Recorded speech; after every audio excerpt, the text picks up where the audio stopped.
ఇక్కడ సేవకులుగా కూడా స్థానికంగా సేవకులుగా కూడా పాస్టర్గా కూడా వారు కొనసాగుతూ ఉన్నారు. మరి గిడియోను సంస్థ ప్రతి సంవత్సరం కూడా మా మధ్యకి వస్తూ ఉన్నారు. కొంతమంది కొన్ని కానుకలు ఇస్తున్నారు. వారు ఎంత ఇచ్చినా ఎంత ఇచ్చారేంటి అని అనరు. 100 ఇచ్చినా 200 ఇచ్చినా ఎంత ఇచ్చినా వారు తీసుకుంటారు, వారి యొక్క పరిచర్యలో వాడుకుంటారు. కాబట్టి మరి మీరు ఇప్పుడు ఇవ్వలేకపోయినా తర్వాత ఇవ్వచ్చు. ఎప్పుడైనా సరే మరి నాకు చెప్తే ఇది గిడియోను సంస్థకి నేను ఇచ్చే కానుకని చెప్తే నేను వారికి ఫోన్పే చేస్తాను అన్నమాట. దేవునికి మహిమ కలుగునుగాక. హల్లెలూయా. కొద్ది నిమిషాలు మరి దేవుని యొక్క వాక్యాన్ని మనం విందాం. ఎంతవరకు కొన్ని తెలియని విషయాలు చెప్పారు భాష గారు. 4 భాషల్లో. ఏ భాషలో? హిందీ, తెలుగు, ఇంగ్లీషు, సంస్కృతం, జర్మనీ భాష కూడా చెప్పారు. దేవునికి మహిమ కలుగునుగాక. హల్లెలూయా. విలియం కేరీ గారు అంట ఇండియా దేశం వచ్చేటప్పుడు ఆయన వాడ ప్రయాణం చేస్తూ ఉండగా వాడ ఇంచుమించు 6 నెలల్లో 7 నెలల్లో ప్రయాణం ఉంటుంది ఇండియా దేశానికి రావడానికి. ఆ 6 నెలల్లో ఆయన ఇంచుమించు 8 భాషలు నేర్చుకున్నాడంట. 6 నెలల్లో ఇండియన్ భాషలు 8-9 భాషలు నేర్చుకున్నాడంట. ఇంగ్లీషు, బెంగాలీ, ఇంగ్లీష్ బెంగాలీ భాష, హిందీ భాష, సంస్కృత్ ఇవన్నీ కూడా వాడ ప్రయాణంలో ఉండగా నేర్చుకున్నాడట. జీవితకాలం అంతా కష్టపడినా మన ఇంగ్లీష్ రాదు. నేను ఎన్నోసార్లు ప్రారంభించి కొంచెం నేర్చి మళ్ళీ మధ్యలో ఆగిపోవడం. ఇలాగా ఈ మధ్య ఏదో సూపర్ నోవా యాప్ అని ఉంటే దాంట్లో మీకు ఖచ్చితంగా ఇంగ్లీష్ వచ్చేద్దని చెప్పి దాన్ని ఓకే చేస్తారు. 9 రూపాయలు కట్టాను బిల్లు తిరిగి. ఏంటిది రెంట్ దానికి 9 రూపాయలు అంట. 3 రోజులకి 9 రూపాయలు. వాళ్ళేమో టైం ఇవ్వమన్నారు. ఒక అరగంట సేపు మీరు ఉండాలంటే నాకు అరగంట టైం ఉండలేదు. మొన్న సగం దాకా నేర్చుకుని మధ్యలో ఆపేసే వాళ్ళకి ఫోన్ల మీద ఫోన్లు. మీతో మాట్లాడొచ్చా? మీరు సమయం ఇస్తారా మా కోసం? అమ్మ సమయం లేదమ్మ ఎప్పుడు అంటే ఎప్పుడు మీకు అవైలబుల్గా ఉంటుంది. ఇలా ఉందన్నమాట. సరే ఏదేమైనా అందుకే యవ్వన కాలంలో వయసులో ఉండగానే చక్కగా అన్నీ నేర్చుకోవాలి. పెళ్ళిళ్ళు అయిపోయిన తర్వాత పిల్లలు కన్నా తర్వాత ఏది రాదు. ఇంకా ఏం చేద్దామన్నా చేయలేవు. దేవునికి మహిమ కలుగునుగాక. హల్లెలూయా. కాబట్టి యవనస్తులుగా ఉన్నప్పుడు ఏం చేయాలా? నేర్చుకోవాల్సిన అన్నీ నేర్చేసుకోవాలా. భాషలు నేర్చుకోవాలా. ఖాళీగా యూట్యూబ్లు చదువు కూర్చోవడం కాదు. ఏం చేయాలా? ఇంగ్లీష్ భాష నేర్చుకోవాలి, హిందీ భాష నేర్చుకోవాలి. చాలా ఇప్పుడు ఈ తరానికే చాలా అనుకూలంగా ఉంది అంతా కూడా. ఏది నేర్చుకోవాలన్నా ఏది చేయాలన్నా, కూరలు వండాలన్నా యూట్యూబ్ చూసుకోవచ్చు. నేర్చుకోవాలంటే కదా ఆడపిల్లలు కదా, ఆ వాటికి చూడండి యూట్యూబ్. అంతేగాని డ్యాన్స్లు వేస్తారు, పిచ్చి డ్యాన్స్లు వేస్తారు. కొంతమంది ఆడపిల్లలు డ్యాన్స్లు వేస్తారు, మొగ్గులు కూడా డ్యాన్స్లు వేస్తారు. దేంట్లో ఒక ఆయన మనం చూసిన ముసలోడు 70 సంవత్సరాలు అంత వయసు ఉంటుంది. ఆడికి ఎందుకంటే రీల్స్ నాకు అర్థం కాదు. వాడికి ఏదో లవ్ సాంగ్ అంటుంది, ప్రేమ సాంగ్ అనమాట. దానికి డాన్స్ చేస్తున్నాడు ఈయన. అరే ప్రతి ఇంట్లో స్టార్లు వచ్చేస్తున్నారు. దేనికి ఉపయోగం అసలు? ఏమంటే ఏదైనా నేర్చుకుంటే నేర్చుకోవచ్చు. నేర్చుకుని చక్కగా బైబిల్ సంబంధించి నేర్చుకోవచ్చు, భాషలు నేర్చుకోవచ్చు. నేర్చుకుని ఇంకా ప్రభుకి మహిమకరంగా జీవించాలి. తర్వాత అంతేకాదు మ్యూజిక్ కూడా నేర్చుకోవచ్చు. దాంట్లో యూట్యూబ్ చూసి మరి మ్యూజిక్ నేర్చుకోవచ్చు. చక్కగా దాన్ని చూసి కీబోర్డ్ నేర్చుకోవచ్చు. ఏదైనా గిటార్ నేర్చుకోవచ్చు, తబలా నేర్చుకోవచ్చు, ఏదైనా నేర్చుకోవచ్చు. పాటలు పాడడం కూడా నేర్చుకోవచ్చు. పాటలో సంగీతం నేర్చుకోవచ్చు. దాంట్లో నేర్పుతున్నాడు చాలా మంది. వాటికి ఉపయోగించుకోవాలా. అలా కాకుండా ఉదయం నుంచి సాయంత్రం దాకా చెదురు పెట్టేసుకుని కొంతమంది ఇదే పని, ఈ పనికి మాటలు మాట్లాడడం ఒకటి, లేదంటే ఇలాగన్నా ఏదో ఒకటి. అదేనా చేసేది? ఇలాగా ఇంకేం లేదు. ఏం నేర్చుకున్నారంటే ఏముండదు దాంట్లో. దానివల్ల జీవితం నాశనం అయిపోతుంది. సోమరితనం వల్ల అంట దారిద్ర్యం పరిగెత్తుకుని వస్తుందంట. అంటే అర్థం ఏంటంటే సోమరితనం అంటే ఏంటంటే ఏది నేర్చుకోకుండా సమయాన్ని వృధా చేయడం, అదే సోమరితనం అంటే. దానివల్ల ఏమొస్తుంది? దరిద్రం అనేది అంటే పరిగెత్తుకుని వస్తుందంట. చాలా త్వరగా నువ్వు దరిద్రుడు అయిపోతావు. కాబట్టి మన దరిద్రులు కూడా దేవునికి ఇష్టం లేదు. అందుకే చురుకుగా ఉండాలంట. హెబ్రీ స్త్రీలు చురుకైన వారు. మంత్రసానులు రాకముందే వారు కనేస్తున్నారు, పిల్లలు దాచేస్తారంట. దేవుని స్తోత్రం కలుగాక. హల్లెలూయా. అలాగే మనం ఎవరికి అవకాశం ఇవ్వాల్సిన పడలేదు. మనం అన్ని విషయాల్లో కూడా మరి ముందున్నారు. దేవునికి మహిమ కలుగునుగాక. కొద్ది మాటలు మరి పాస్టర్ చాలా విషయాలు చెప్పారు. ఇంకా కంటిన్యూ చేస్తారేమో. ఇంకా ఆయన ప్రసంగంతో ముగించేద్దాం అనుకున్నాను. కొంత సమయం ఇచ్చారు కాబట్టి కొంత సమయం నేను దేవుని యొక్క వాక్యాన్ని మనం ధ్యానం చేసుకుందాం. మొదటి సమూయేలు గ్రంథము చూడండి, అక్కడ ఒక మాట మనం జ్ఞాపకం చేసుకుందాం. మొదటి సమూయేలు గ్రంథము 12వ అధ్యాయము 14వ వచనం. మొదటి సమూయేలు గ్రంథము 12వ అధ్యాయము 14వ వచనం చదువు. యెహోవా యందు భయభక్తులు కలిగి ఆయన మాట విని ఆయనను సేవించి ఆయన ఆజ్ఞను మీరును మిమ్మల్ని ఏలు రాజును మీ దేవుడిని యెహోవాను అనుసరించిన ఎడల దేవునికి మహిమ కలుగును గాక. హల్లెలూయా. ఇశ్రాయేలు ప్రజలందరూ కూడా సమూయేలు దగ్గరికి వెళ్ళి అన్ని దేశాలకి రాజులు ఉన్నారు, మనకే రాజు లేరు, మాకు రాజు కావాలని చెప్పారు. సమూయేలు ఏమన్నాడంటే, నీకు రాజు ఎందుకురా నాయన, మనందరికీ మన దేవుడే రాజు, ఆయన మనం నడిపించేవాడు, మన ప్రత్యేకంగా రాజు అవసరం లేదు. మన రాజు ఎవరు? దేవుడే. ఆయన అద్భుతమైనటువంటి గొప్ప మహారాజుగా ఉన్నాడు. ఆయన శూరుడు, వీరుడు, గొప్ప రాజు. ఆయన మనకు ఉండగా ఇంకో రాజు ఎందుకంటే, లేదు ఐగుప్తు దేశానికి రాజు ఉన్నాడు, అశ్షూరు దేశానికి రాజు ఉన్నాడు, సిరియా దేశానికి రాజు ఉన్నాడు, మన చుట్టుపక్కల ఉన్న దేశాలన్నింటికి కూడా రాజులు ఉన్నారు. అలాగే మాకు కూడా రాజు కావాలి. అలా రాజుగా ఉంటే అప్పుడు మేము కూడా మరి మంచిగా ఉంటాం, యుద్ధాల్లో జయం పొందుతాం, మరి బాగుంటాం అని చెప్పి మేము అనుకున్నాం. కాబట్టి మాకు రాజు కావాలని చెప్పాడు. అంతవరకు ఇశ్రాయేలు ప్రజలకు రాజులు లేరు. ఐగుప్తు దేశంలో నుంచి బయటకు వచ్చిన తర్వాత వారిని న్యాయాధిపతులు పరిపాలన చేస్తున్నారు. న్యాయాధిపతులే వారికి న్యాయం తీరుస్తూ ఉన్నారు. వారికి రాజు లేడు. రాజు లేకపోయినా సరే వారు అనేక రాజ్యాల్ని జయిస్తూ వచ్చారు. దేవుని స్తోత్రం కలుగాక. హల్లెలూయా. అయినప్పటికీ కూడా వీళ్ళు ఏమొచ్చారంటే, మాకు రాజు ఉంటే ఇంకా బాగుంటుంది మా దేశం అనుకుంటున్నారు.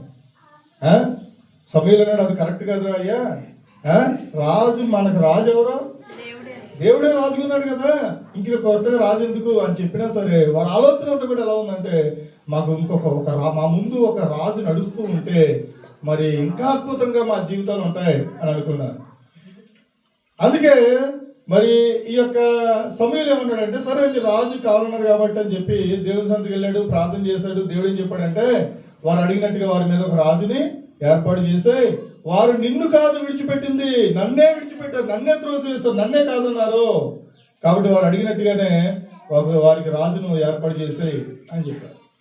అప్పుడు ఈ యొక్క సమూయేలు సౌలు అనేటువంటి ఒక యవనస్తుని రాజుగా నియమించారు. అతను రాజు అయిన టైంలో 40 సంవత్సరాల వయసు. ఎవరికి? సౌలుకి 40 30 సంవత్సరాలు. ఓకే, సరే. సౌలు రాజుగా చేశాడు. ప్రియమైన దేవుని బిడ్డలారా, గమనించినట్లయితే వీళ్ళందరూ కూడా ఏమనుకున్నారంటే, మాకు రాజు ఉన్నాడు అనుకున్నాడు. కానీ రాజు ఉన్నప్పటికీ కూడా ఇక్కడ సమూయేలు ఒక మంచి మాట చెప్తున్నాడు. ఏంటంటే అది చూడండి, ఏమన్నాడంటే 13 వచ్చి, కాబట్టి మీరు కోరి ఏర్పరచుకున్న రాజు ఇతడే, యెహోవా ఇతడిని మీ మీద రాజుగా నిర్ణయించి ఉన్నాడు. మీరు యెహోవా యందు భయభక్తులు కలిగి ఆయన మాటను విని ఆయనను సేవించి ఆయన ఆజ్ఞను భంగము చేయక మీరును మిమ్మల్ని ఏలు రాజును మీ దేవుడిని యెహోవాను అనుసరించినడలా. అది విషయం. రాజు కావాలన్నాడు. రాజు వస్తే మా జీవితాలు బాగుపడిపోతాయి, గొప్పగా అయిపోతాయి అనుకున్నారు మీరు. కానీ రాజు ఉన్నా లేకపోయినా, ఇప్పుడు రాజు వచ్చాడు కదా, ఇప్పుడు మీరు ఏం చేయాలంటే, ఈ రాజు మీరు ఇద్దరు కూడా కలిసి ఏం చేయాలి? యెహోవాను కనపరచాలి, యెహోవా మార్గంలో నడవాలి. అప్పుడే మీకు క్షేమం కలుగుతుంది, ఈ రాజుకు క్షేమం కలుగుతుంది. దేవుని మాట వినకపోతే మీరు పోతారు, మీరు రాజు పోతారు. రాజు అయితే గొప్ప దేవుడికి. మనం చాలా మంది అనుకుంటామంటాం, మనకి బీజేపీ ప్రభుత్వం ఉంది, అందువల్లే చాలా మంది క్రైస్తవులు కష్టాలు వచ్చేస్తున్నాయి. కాంగ్రెస్ ప్రభుత్వం వచ్చేస్తే ఇంకా బాగుంటుంది అనుకోండి. అసలు బీజేపీ ప్రభుత్వాన్ని పెట్టింది ఎవరు? దేవుడు కదా. అధికారులు నియమించింది ఎవరు? దేవుడు కదా. ఆయనకి తెలియదు అన్ని కూడా. ఆయనకి తెలుసు నీ జీవితం ఎప్పుడు మారుతుంది. ఈ ప్రభుత్వం మారితే నీ జీవితం బాగుపోతుంది అనుకోవద్దు. ప్రభుత్వం మారినంత మాత్రాన్ని జీవితాలు మారిపోవు, రాజులు మారినంత మాత్రాన్ని జీవితాలు మారిపోవు, నువ్వు ఏదో తెచ్చుకున్నంత మాత్రాన్ని జీవితాలు మారిపోవు. నీ దేవుడని యెహోవా మాటలు శ్రద్ధగా విని ఆయన మార్గంలో నడిస్తే నీ జీవితం అద్భుతంగా మారిపోతుంది. దేవునికి మహిమ కలుగును గాక. హల్లెలూయా. దానియేలు, షడ్రకు, మేషకు, అబేద్నెగోలు ఎక్కడ వర్ధిల్లారో తెలుసా? అష్షూరు రాజ్యంలో, ఆ యొక్క బబులోను దేశంలో, కల్దీల రాజ్యంలో వారు ఆ దేశస్తుల ప్రజలందరికంటే కూడా ప్రధానమంత్రులు అయ్యారు. 9 ప్రధానులు అయ్యారు. దేవుని స్తోత్రం కలుగాక. ఎక్కడ సొంత దేశంలో కాదు, సొంత దేశంలో పెద్ద గొప్ప విషయమే కాదు. వారు బానిసలుగా ఉండాల్సినటువంటి కల్దీల దేశంలో వారు ఆ దేశ ప్రజలనే ఏలుబడి చేసేటువంటి ప్రధానమంత్రులుగా 9 ప్రధానమంత్రులుగా అయ్యారు. వారిలో ప్రాముఖ్యమైన అంతకంటే పెద్దవాడు ఎవరంటే దానియేలు. దేవునికి మహిమ కలుగును గాక. దానియేలు స్థితిని చూసి అక్కడ ఉన్న వాళ్ళందరికీ కూడా చాలా కోపం వచ్చిందంటే, వీడెవడు ఎక్కడి నుంచో వచ్చి మా మీద అధిపతిగా పెట్టాడేంటి రాజు, ఇతను ఎలాగైనా సరే దించేయాలి, ఇతను ఎలాగైనా సరే మరి శిక్ష విధించాలి ఇతను అని చెప్పి ఎంతో ఆలోచన చేసి ఇతడు చాలా న్యాయంగా ఉన్నాడు, చాలా యథార్థవంతుడిగా ఉన్నాడు, చాలా నమ్మకంగా ఉన్నాడు. కాబట్టి ఇతని విషయంలో ఏ విషయంలో కూడా మనం లోపాన్ని చూడలేం. కానీ ఒక విషయంలో లోపాన్ని కనిపెట్టవచ్చు మనం. ఏంటంటే తన దేవుని విషయంలో ఎట్టి పరిస్థితుల్లో అతను దేవుడిని ఆరాధించకుండా మాండ కాబట్టి ఆ విషయంలో మనం మరి నేరం మోపుదాం అని చెప్పి ఆలోచన చేసి వాళ్ళు ఏం చేశారు మనకు తెలుసు. రాజు దగ్గరికి వెళ్ళి ఫిర్యాదు చేశారు. 30 రోజుల వరకు ఎవరికి కూడా మొక్కకూడదని చెప్పారు. మొక్కితే కనుక సింహాల బోన్లో పడేస్తా ఉన్నారు. ఆ విధంగా మరి దానియేలు గురించి ఏం రాయబడిందంటే, అతడు అటువంటి శాసనం వచ్చిందని తెలుసుకున్నా సరే అస్సలు పట్టించుకెళ్ళదంట.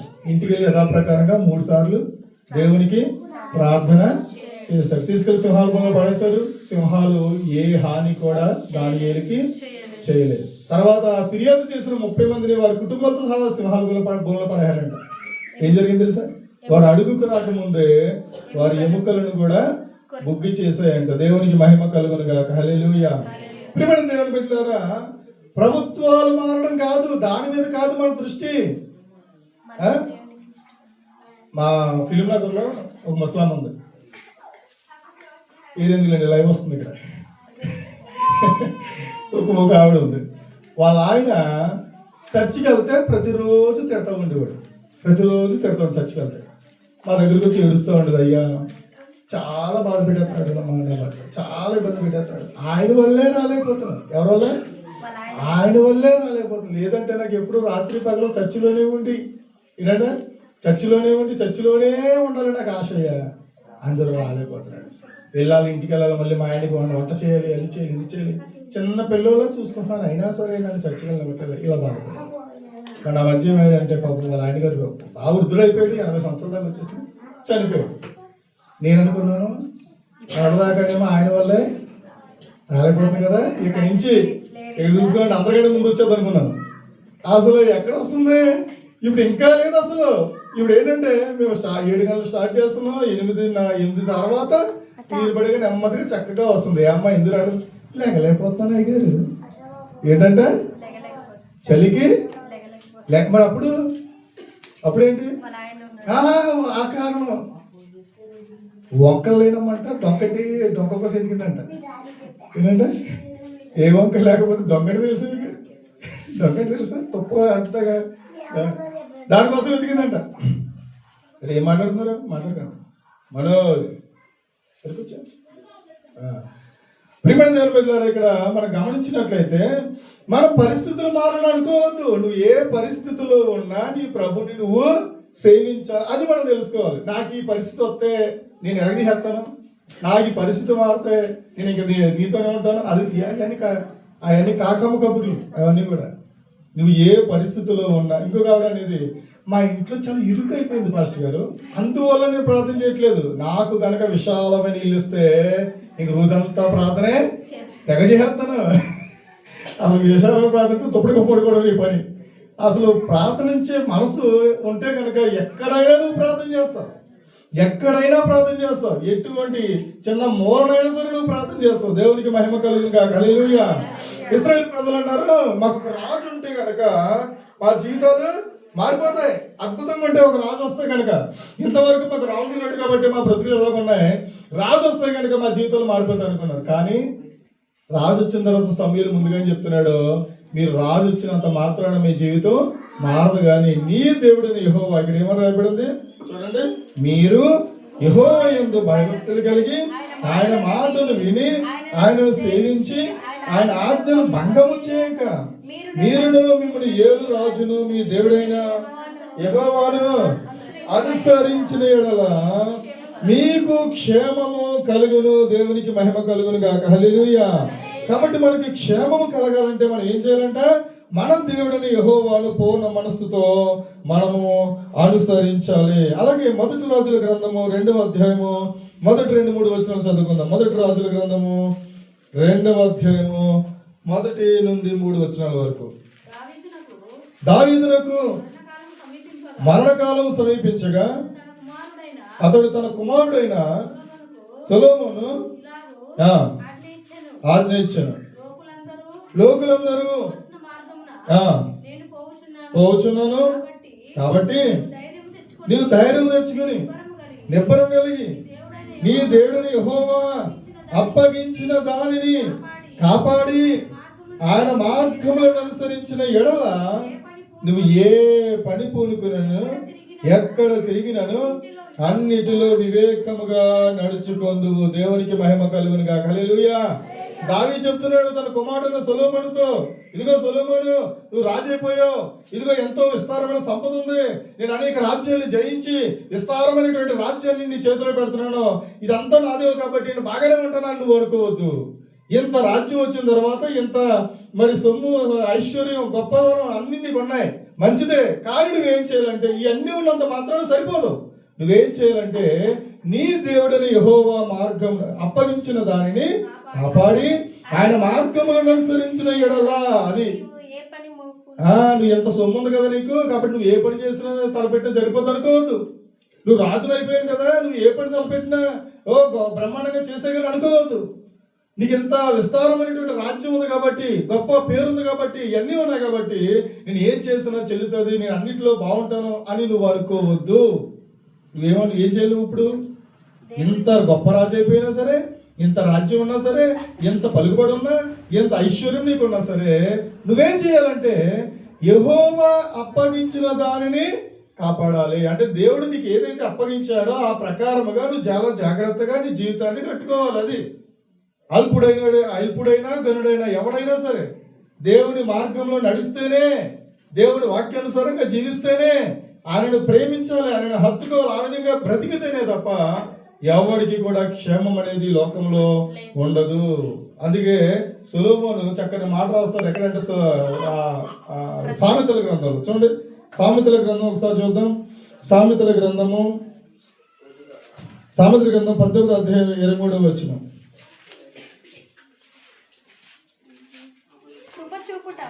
సామెతలు 19:23. కృప చూపుట 19:23. యెహోవా యందు భయభక్తులు కలిగి ఉండుట జీవన సాధనం, అది కలిగిన వాడు తృప్తుడై అపాయము లేకుండా. దేవునికి మహిమ కలుగును గాక. హల్లెలూయా. ఏంటంట చూడండి, యెహోవా యందు భయభక్తులు కలిగి ఉండుట జీవన సాధనముడు. అద్భుతంగా జీవించాలంటే యెహోవా యందు భయభక్తులు నేర్చుకో. డబ్బులు సంపాదించేసుకుంటే నువ్వు అద్భుతంగా బ్రతుకుతావడానికి గ్యారంటీ లేదు. లేదంటే నువ్వు విస్తారమైనటువంటి మరి ఆ పదవులు కానీ, లేదంటే ఆస్తులు కానీ, లేదంటే ఇంకా పేరు ప్రఖ్యాతులు సంపాదించుకుంటే నువ్వు గొప్పగా బతుకుతాడానికి ఆధారం అన్ని సంపాదించుకుంటారో అది అనుభవించుకుంటానే పోయే వాళ్ళు ఎంతో మంది మన కళ్ళ ముందు చూస్తున్నాం. వారి జీవితకాలం అంతా కూడా అవి సంపాదించుకోవడానికి వారి జీవితకాలం సరిపోద్ది, కానీ అనుభవించే సమయం వస్తే అనుభవించలేదు. అందుకే వాక్యంలో స్పష్టంగా రాయబడి ఉంది, యెహోవా యందు భయభక్తులు కలిగి ఉండుట జీవన సాధనం. అది ఎవరైతే కలిగి ఉంటాడో తృప్తుడై అపాయము లేకుండా బ్రతుకు. అదే మాట ఇంకో సామెతల్లోనే 14:27 కూడా ఒక మాట ఉంటుంది చూడండి. 14:27 14:27 అదేనా? చదువు. అట్టి వారి పిల్లలకు ఆశ్రయస్థానము కలదు. యెహోవా యందు భయభక్తులు కలిగి జీవపు ఊట కలిగి ఉంటే జీవపు ఊట. అది మరణ అది మరణ పాశములలో నుండి. పాశం అంటే ఏంటి? యముడు అంటే మన దగ్గర పాశం ఎట్లా ఉంటుందంట, మరణ పాశం. తెలుసా మీకు? ఆ పాశం ఎట్లా ఉంటుంది నీళ్ళు అంటే వచ్చేస్తుంది అనమాట. పాశం అంటే ఏంటంటే నిన్ను ఆ ఉరి లాంటిది, లేదంటే ఒక తాడు లాంటిది, అది ఒక పాశం అంటారు. అంటే నిన్ను ఇరికించేటువంటి, నిన్ను మీ చిన్నప్పుడు తొండలు పట్టుకుని తొండలే అది సరదా దాంట్లో ఏది చంపు తెలియదమ్మా. అయ్యి అది సరదా అనమాట. దానికి ఇలా అది తొండ ఎలా ఉంటుందంటే అది పారిపోతుంది. దానికి ఎంత టెక్ అంటే దానికి దగ్గరికి వెళ్ళి దాన్ని కొట్టడానికి చూసేసి అలాగే వస్తుందని మనం ఇంకా చూసారు ఎప్పుడైనా తొండలు చూసారా? సినిమా చూడడం అసలు తొండ చూడడం. ఇప్పుడు యువతరానికి అందరికి కూడా ఏది చూడడానికి ఏమి చూడరు, ఒకటే అంతే. అదే చూస్తారు. ఆ తొండ ఇలా వస్తుంది. దాని దగ్గరికి వెళ్ళి అనుకోండి దానికి ఇలాగంటే అని ఎవరు నువ్వు నా దగ్గరికి వచ్చా ఇలా ఫీల్ అయ్యేవాళ్ళు మేము. మేము అంటే లెక్కలేదు దీనికి.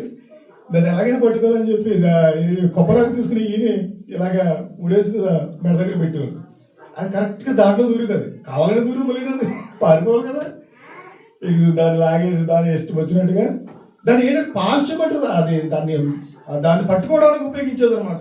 మరణ పాశ్యములు వాక్యంలో రాయబడి ఉంది. యెహోవా యందు ఏదంటే భయభక్తులు కలిగి ఉండుట జీవపు ఊట, అది మరణ పాశ్యముల నుండి నిన్ను విడిపించును. దేవునికి మహిమ కలుగును గాక. హల్లెలూయా. మరణ పాశ్యముల నుండి నిన్ను విడిపిస్తుంది. యెహోవా యందు భయభక్తులు కలిగి ఉండుట. కరోనా టైంలో నిజంగా మాకు నేను అనుకుంటాను ఇప్పటికీ ఆశ్చర్యం. కరోనాలో అందరూ కూడా చాలా జాగ్రత్తలు పాటించేవారు. మేము జాగ్రత్తలు పాటించేవాళ్ళం కాదు, వాళ్ళు పట్టించుకోలేదు దాని గురించి. అంటే అది నిజంగా అది భక్తిలో కాదు మేము చేసింది, కానీ ఎందుకో దాని గురించి అసలు ఆలోచన చేయలేదు. కానీ దాని తీవ్రత చూసినప్పుడు మాత్రం నాకు భయం వేసింది అనమాట. సడన్గా ఆయాసం వస్తుంది అనమాట. బాగా ఎక్కువైపోయినప్పుడు ఏమో దమ్ము వస్తుంది, ఆయాసం వచ్చేస్తుంది. ఆయాసం వచ్చి ఊపిరి అందదు. అది ఎంత తీవ్రమైన పరిస్థితో మాకు అర్థం కాదు. కానీ నిజంగా దేవుడి మహాకృప ఏంటంటే ఆ టైంలో నేను హిజ్రాల మధ్య పరిచయం అప్పుడే స్టార్ట్ చేస్తాను. నేను కరోనా టైంలో హిజ్రాల మధ్య మన సభ్యత అప్పుడే మార్మన్స్ పొందింది. ఇప్పుడు చక్కగా ఒక సంఘాన్ని స్థాపించింది అనుకోండి. ప్రియమైన దేవుని బిడ్డలారా, మరి వాళ్ళ మధ్యలోకి వెళ్ళి ప్రార్థనలు చేసేవాళ్ళు, వాళ్ళ మధ్యలోకి వెళ్ళి చేసేవాళ్ళు.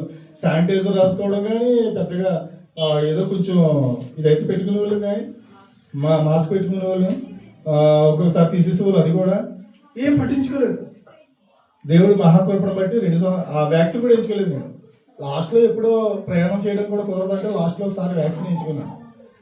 ఆ 2 సంవత్సరాలు అద్భుతంగా మా ఆవిడేమో అక్కడ అపోలో హాస్పిటల్లో పనిచేసేది. హాస్పిటల్లో పనిచేసిన ప్రతి ఒక్కరికి కూడా అటాక్ అయిందంట కరోనా. ప్రియమైన దేవుని బిడ్డలారా, ఇదంతా అయిపోయిన తర్వాత మరి కరోనా గురించి నాకు ఎలాగైంది అలాగైందని కొంచెం కరోనాలో ఎఫెక్ట్ అయ్యి బయటపడ్డోళ్ళు చెప్తూ ఉంటే, వాళ్ళ సాక్ష్యాలు వింటూ ఉంటే అసలు ఎంత భయం అంటే ఎంత భయం వచ్చిందని నిజంగా. అవును, ఒక అబ్బాయి బాగా బక్క చిక్కిపోయి కనిపించాడు నాకు. ఏమైంది బాగానే ఉండేవాడు, మెకానిక్ అనమాట, కారు మెకానిక్ చేస్తాడు. బాగానే ఉండేవాడు కదా, ఇలాగైపోయింది ఏంటి, పెళ్లి కూడా కాలేదు నీకు, దీని మీద ఇది ఏంటి ఏదైనా బెంగెట్టుకున్నావా ఏంటి ఇలాగైపోయింది అంటే, లేదు అండి నాకు కరోనా అటాక్ అయింది అంటే. కరోనా అటాక్ అయితే ఇలాగైపోతారా అంటే, ఎలాగైపోవడం ఏంటంటే మాస్టర్ గారు, నాకు దమ్ము వచ్చేసింది, హాస్పిటల్ అడ్మిట్ అయ్యాను, ఇంచుమించు 4 రోజుల పాటు హాస్పిటల్లో ఉన్నాను, నేను బతుకుతానని నాకు అసలు నమ్మకం లేదు, చాలా అయిపోయినాయి, చాలా డబ్బులు ఖర్చు అయిపోయినాయి, దేవుడి దైవాలు బ్రతికాను అని చెప్పినప్పుడు నిజంగా అంటే ఏమి కూడా ఇలాగ ఆయాసం వస్తుంది, దమ్ము వస్తుంది, ఇంత పరిస్థితి అవుతుంది అని ఇటువంటి ఆలోచన కానీ స్పృహ కానీ మాకు లేకుండానే 2 సంవత్సరాలు గడిపిస్తాం. దేవుడి స్తోత్రం కాక. హల్లెలూయా. దేవుడే కాపాడాడు 2 సంవత్సరాలు కూడా. వాక్యంలో రాయబడింది. ప్రేమ దేవుని బిడ్డలారా, మరి చూడండి ఆ రోజుల్లో ఎంతో మంది జాగ్రత్తలు తీసుకున్న వాళ్ళు కూడా చాలా మంది పోయారు. నేను చెప్పగలను ఖచ్చితంగా దేవుని కృపే మనల్ని కాపాడింది అనమాట. దేవునికి మహిమ కలుగును గాక. హల్లెలూయా. వాక్యంలో రాయబడింది, యెహోవా యందు భయభక్తులు కలిగి ఉండుట జీవపు ఊట, అది మరణ పాశముల నుండి నిన్ను విడిపించును. కాబట్టి ప్రేమ దేవుని బిడ్డలారా, మనం బ్రతకాలంటే మనకు అది కావాలి ఇది కావాలని కాదు. మొట్టమొదటి ఏంటంటే జీవన సాధనం ఏంటంటే యెహోవా యందు భయభక్తులు కలిగి. దావీదు అదే అంటాడు సొలొమోనుతో, నువ్వు గొప్ప రాజు అయిపోయావు, అదైపోయి ఇదైపో అనుకోవద్దు.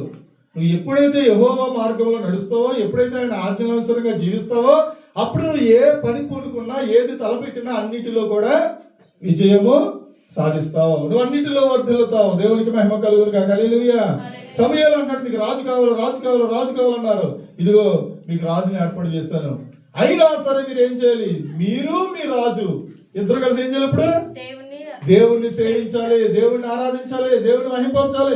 ఆయన మార్గంలో నడిస్తే మీకు క్షేమం కలుగుతుంది, మీ రాజుకి లేదా మీకు క్షేమం లేదు, మీ రాజుకి వాడు ఎంతటోడైనా సరే. ఇంకొక మాట కూడా చదువుతాం. 2వ రాజుల గ్రంథం రెండవ రాజుల గ్రంథము దాంట్లో గెహాజీ అనేటువంటి ఒకడు ఉంటాడు. గెహాజీ ఏమనుకుంటాడు అంటే నయమాన్ తీసుకొచ్చినటువంటి ఆ ధనమంతా తీసుకుంటే నాకు ఏమొస్తాయి? ఇల్లు వస్తాయి, పొలాలు వస్తాయి. 5వ అధ్యాయం 2వ రాజుల గ్రంథము 5వ అధ్యాయము 25వ వచనం చూద్దాం. అతడు లోపలికి పోయి తన యజమానుల ముందర నిలువగా ఎలీషా వారిని చూచి, గెహాజీ నీ అచ్చట నుండి వచ్చితమని అడిగినందుకు వాడు, నీ దాసుడు నేను ఎచ్చటికి పోలేదనను. అంతటా వానితో ఆ మనుషుడు నిన్ను ఎదుర్కొనుటకు తిరిగి వచ్చినప్పుడు నా మనసు నీతో కూడా రాలేదా? నీతో కూడా ద్రవ్యములు, వస్త్రములను, ఒలీవ చెట్ల తోటలను, ద్రాక్ష తోటలను, గొర్రెలను, ఎడ్లను, దాసదాసీలను సంపాదించుకొనుటకు ఇది సమయమా? కాబట్టి నయమానుకు కలిగిన కుష్టి నీకును నీ సంతతికి సర్వకాలము అంటి ఉండును అని చెప్పగా వాడు మంచు వలె తెల్లనైన కుష్టి కలిగి ఎలీషా ఎదుట నుండి బయటకు వెళ్ళెను. చూడండి, ఇక్కడ ఎలీషా ఏమనుకున్నాడంటే నయమాన్ తీసుకొచ్చినటువంటి ఆ బంగారం, వెండి, దుస్తులు ఏది కూడా పెద్ద విస్తారమైన కానుక, సంపద ఎలీషా తీసుకోలేదు. తన గురువుగారైన ఎలీషా తీసుకోలేదు. అప్పుడు ఈ గెహాజీ ఏమనుకున్నాడంటే మనసులో, అరే దీంట్లో కొంత తీసుకున్నా నాకేమొస్తాయి? ద్రాక్ష తోటలు వస్తాయి, ఇంకేమొస్తాయి? ఎట్లు వస్తాయి, గొర్రెలు వస్తాయి, ఒలీవ చెట్ల తోటలు వస్తాయి, ద్రాక్ష తోటలు వస్తాయి, దాసదాసీలు వచ్చేస్తారు, అంటే పనులు నైట్లోకి వచ్చేస్తారు, అంటే పనులు పెట్టుకోవచ్చు, పెద్ద ఇల్లు కట్టుకోవచ్చు, చాలా సుఖ సంతోషాలు అనుభవించవచ్చు. దేనివల్ల? నయమాను తీసుకొచ్చినటువంటి ఈ పాయింట్ బాగా గుర్తించాలి.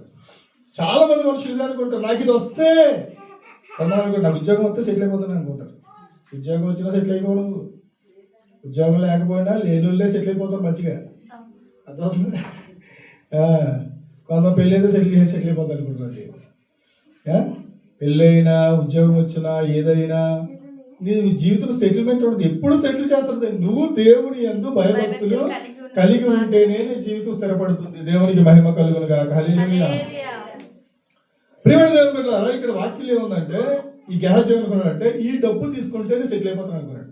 ఈ డబ్బు తీసుకుంటే సెటిల్ అయిపోతాడు. డబ్బు సెటిల్ అయిపోతాడు. గెహాజీ అన్నాడు, ఎలీషా అన్నాడు, ఒరే బాబు నువ్వు ద్రాక్ష తోటలు వస్తాయనుకున్నావు, ఇల్లు వస్తాయనుకున్నావు, దాసదాసి పనులు వస్తాయనుకున్నావు, గొర్రె మేకలు మందలు సంపాదించుకున్నావు అనుకున్నావు, కానీ నీకు వచ్చేది ఏం తెలుసు? ఇది కాదు. ఆ గెహాజీని ఏదైతే వదిలేసిందో అది ఎవరి దగ్గరకు వస్తుందంటే నీ దగ్గరకు వస్తుంది, నీకు వస్తుంది, నీకును నీ పిల్లలకును తరతరముల వరకు అంటి ఉండును అని చెప్పాడు. అంటే అక్కడ శపించలేదు, ఎలీషా శపించలేదు, జరగబోయే కార్యాన్ని చెప్పాడు. అది వీడికి ఏ అర్థం అవట్లా. డబ్బు సంపాదించుకుంటే బాగుంటుంది అనుకున్నాడు, కానీ కుష్టి అది కూడా ఆ డబ్బు కూడా ఎలా సంపాదించాడు? అబద్ధం చెప్పాడు. ఇక్కడ నిజాయితీగా పోనీ దగ్గరికి వెళ్ళి, అయ్యా మా గురువు గారికి అవసరం లేదు, అది పిల్లలా ఎవరున్నారు? ఎవరు లేరు, నాకైతే ఉన్నారు మరి, కాబట్టి నాకు కొంచెం ఏదో కొంచెం సహాయం చేయండి, మా గురువు గారికి చెప్పొద్దంటే ఎవడా ఇచ్చేవాడే. కానీ అలా చెప్పలా. ఏమని చెప్పాడు? మా గురువు గారి దగ్గరికి ఇప్పుడే ఇద్దరు వచ్చారు, వాళ్ళిద్దరికి ఇవ్వడానికి ఏమీ లేదు మా గురువు గారి దగ్గర, కాబట్టి మా గురువు గారు నన్ను పంపించాడు, మీ దగ్గర కొంత ధనాన్ని అడిగి తీసుకోమని చెప్పాడు. ఎంత భయంకరమైన అవమానం అనేది.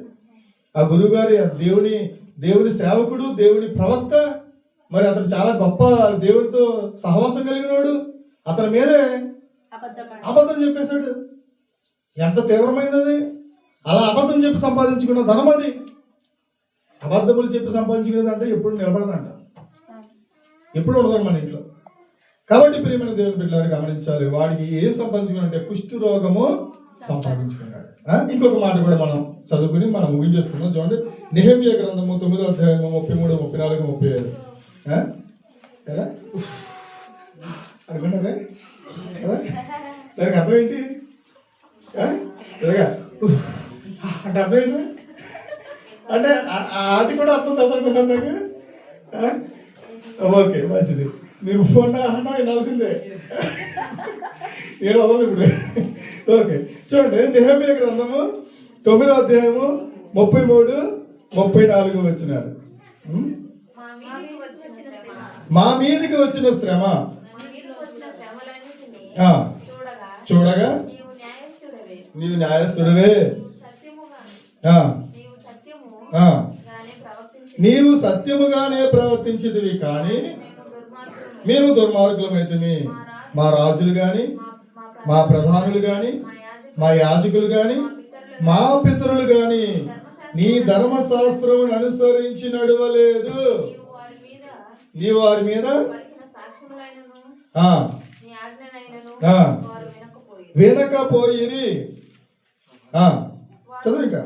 వారు తమ రాజ్య పరిపాలన కాలమందు నీవు తమ ఎడల చూపించిన గొప్ప ఉపకారములను తలంచక నీవు వారికి ఇచ్చిన విస్తారముగా ఫలవంతమైన భూమిని అనుభవించి ఉండియు నిన్ను సేవింపకపోయిరి.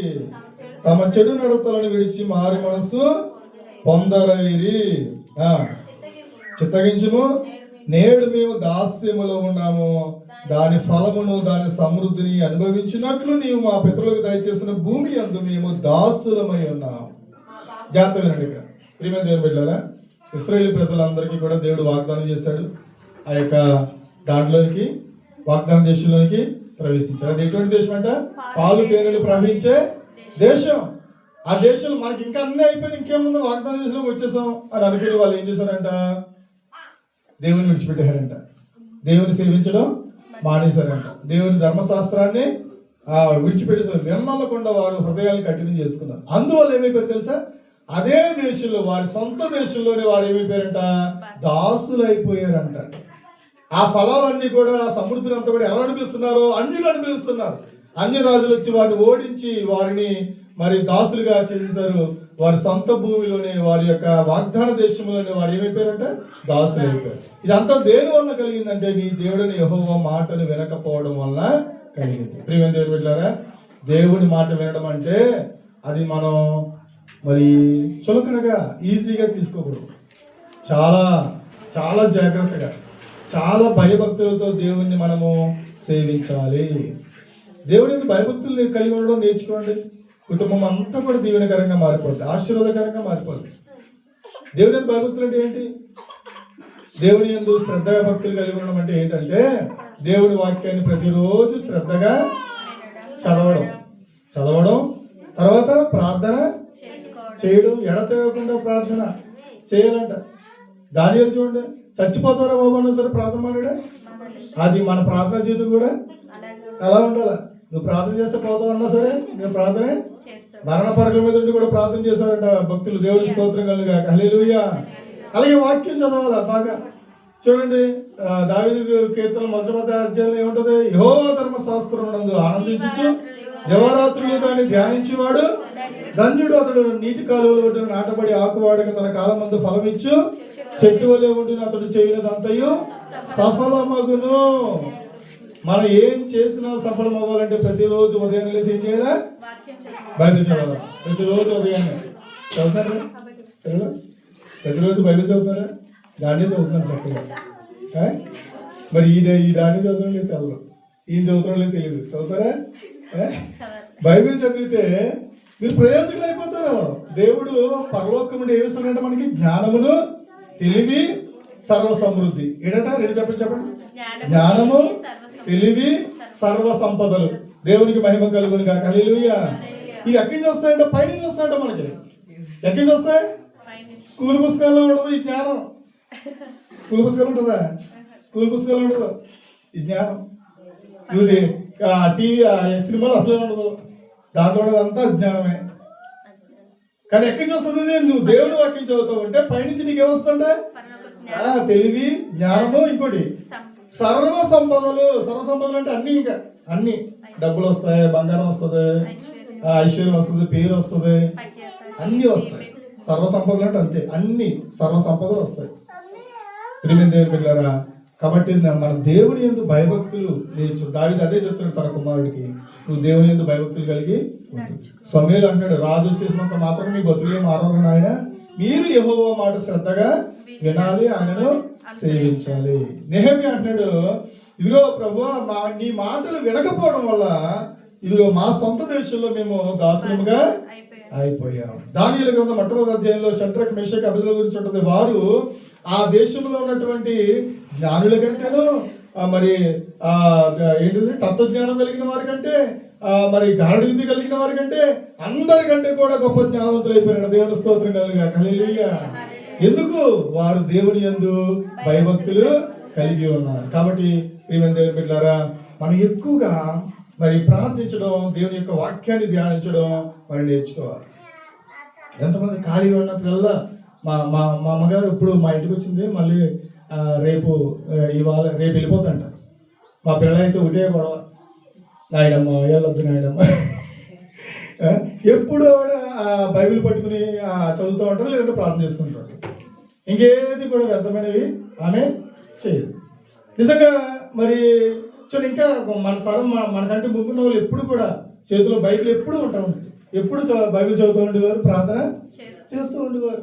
వారు సరైన చదువులు లేకపోయినా, వారు జ్ఞానవంతులు కాకపోయినా దేవుడు వారిని క్షేమంగా ఉంచాడు, భద్రంగా ఉంచాడు. కుటుంబాలు దీవించబడ్డాయి, ఆశీర్వాదకరంగా ఉన్నాయి. కాబట్టి తల్లులుగా ఉన్న మీరందరూ కూడా ఏం చేయాలా? ఎక్కువ బైబిల్ చదవండి, ప్రార్థన చేయండి. దేవుడు కుటుంబాలను దీవిస్తాడు, ఆశీర్వదిస్తాడు. పరిస్థితులు చూడవద్దు. అయ్యో ఇప్పుడు నాకేమీ లేదు, అయ్యో నాకేమీ లేదు, నాకు ఈ లాభం లేదు, నా కుటుంబం చాలా కష్టాల్లో ఉంది. కష్టాల్లో ఉండని మోడు వారిని జీవితాలను కూడా చిగురింపజేసే దేవుడు ఆయన.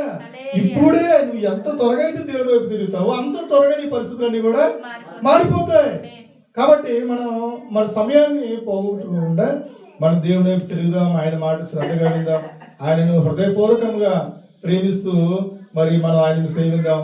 మరి తద్వారా దేవుని యొక్క ఆశీర్వాదాలకు మనం వారసులు అవుదాం. అటు కృపా ధన్యత దేవుడు మనకు సమృద్ధిగా దయచేయును గాక. ఆమేన్. ఆమేన్. తల వంచి కళ్ళు